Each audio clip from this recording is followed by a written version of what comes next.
What's up guys, Magic Knives here, and today I'm bringing to you a Airsoft beginner's guide on how you can get into Airsoft in the most affordable way possible. So this is going to be, I'm going to try to be as budget friendly as I can with helping you out getting into this awesome sport slash hobby. Now, to do that, I've been playing Airsoft for about almost 2 years now, so I've as much experience as I've gained within the last 2 years. I still have memory of how challenging it was to get into the sport in the beginning, because face it, Airsoft is an expensive sport. That is something you're going to have to accept. That said, it is much less expensive than paintball and even real gun shooting.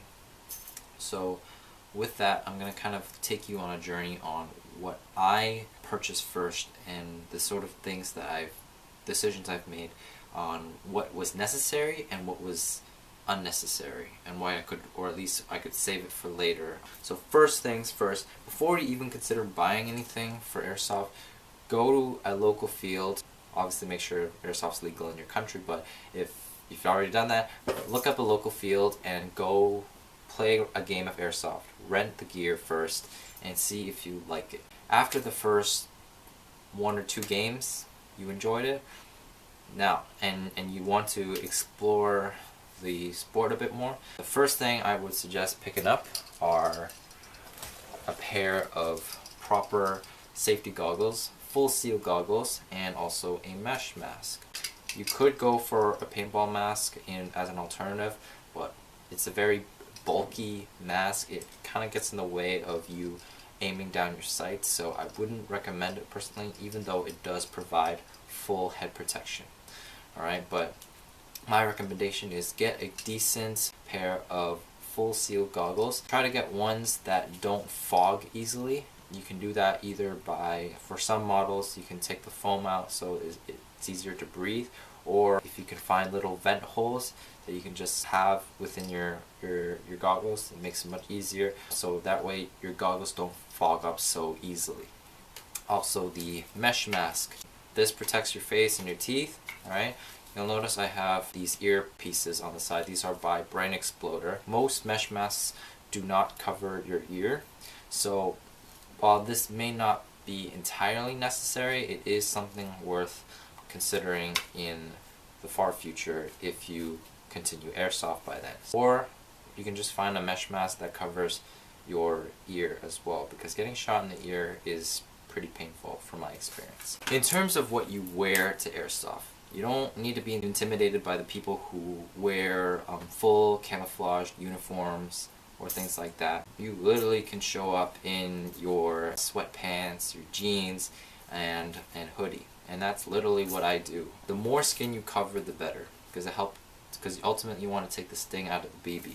So wear long pants, jeans are okay, sweatpants. If you're a girl, don't wear yoga pants, bad idea. And what I would suggest to kind of protect your top but also keep yourself cool is wear a zip-up hoodie. Okay, I'll wear a t-shirt underneath, right? Just a t-shirt, so I'm wearing 2 layers, but then I'll unzip my hoodie. It still takes the sting out of the BB when I get shot, but at the same time, air can kind of ventilate easier for me, so I'm not sweating balls when I'm playing, especially when in the summertime when it gets really hot.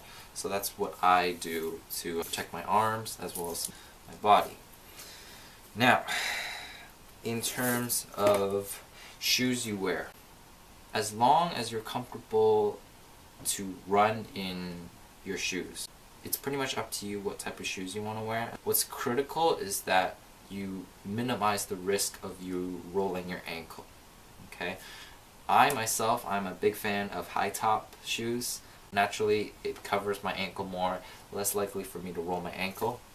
Alternatively, if you have some work boots or hiking boots, definitely put those to good use, but just anything to minimize the risk of you rolling your ankle. The other thing is, in terms of protecting your head, you do not necessarily have to spend money on getting a helmet right away. I'm personally not a fan of helmets, so I just wear a simple ball cap. You have the option to wear this forward or back. I wear it back because then it makes it easier to keep my goggles and my mesh mask in the same place. It doesn't move around a lot. Alternatively though, you wear it forward. The benefit here is the bill blocks any BBs that might hit you on the forehead here. In addition to that, I just wear a bandana around my neck. Alternatively, you could get a shemagh. Shemaghs are pretty cool. They kind of go over your face too, so it does provide some protection, although I would combine that with a mesh mask too, just because it is just a clothing, not really a metal shield for your teeth. So also do look into bringing gloves with you, anything to protect your hands, because getting shot on the knuckles or the fingers is really painful in my experience. So look into getting a good pair of airsoft gloves. Alternatively, if you need to save money for the time being, you can get just some simple thin cotton gloves. It's not the best thing, but it's better than nothing. The glove will take some of the impact. It will still sting a little bit, but at least not as bad if your hand was naked. Now the most exciting part of getting into airsoft, your gun. Now, the standard go-to platform of airsoft gun to get is an AEG, automatic electric gun. You can get them in a wide variety. You have assault rifles, and you also have submachine guns. You could maybe even get a light machine gun of some sort if you're more into that. M4s in the airsoft world and even the real gun world, they're the most popular type of gun to just go with, and there's a lot of parts and upgrades that you can find to include. Now that doesn't necessarily mean you can't go with an AK or a SCAR. It just means that you might have trouble finding upgrade parts or accessories. Don't go for gas guns or HPA guns. Those are much more expensive options. Don't go for a sniper rifle either. Unless it is an AEG, like a DMR of sorts, I wouldn't suggest getting a sniper rifle. Alternatively, if you want to be a beast, you could go maybe for a spring tri-shot shotgun. Now this is more if you're in a more tight CQB arena. A lot of these gun options is going to depend on where you play. So that is some options for you. When it comes to magazines for your gun, most guns nowadays, when you buy them, they will come with a high capacity magazine. Now if you're just starting into airsoft, just stick with a high cap magazine. Don't worry about buying extra mags, because high caps are going to last you for the whole game. You don't even need to carry a chest or a belt rig, which is nice. The only issue, of course, is they rattle a lot, make a lot of noise, and you do have to wind the wheel at the bottom every so often. In terms of mid caps and belt rigs, such as mine right here, don't worry about getting these yet. Save these for the far future if you are still in airsoft by the time. Now, because you're running an AEG, you do need some batteries to make it run. So there's two types. There's NIM batteries and there are LiPo batteries. I personally run LiPo batteries just because I think you get the most performance out of your AEG when you do so. These are just 7.4 LiPos. I would stick with 7.4 LiPos just because with stock guns, if you don't upgrade them, running 11.1s, you might run into issues where you cause more wear and tear on your gun. So I just stick with a 7.4 LiPo just because it's good enough that it enhances the performance of my gun, but not to the extent where it damages my gun. Now, when you get LiPo batteries, you also have to get a smart charger.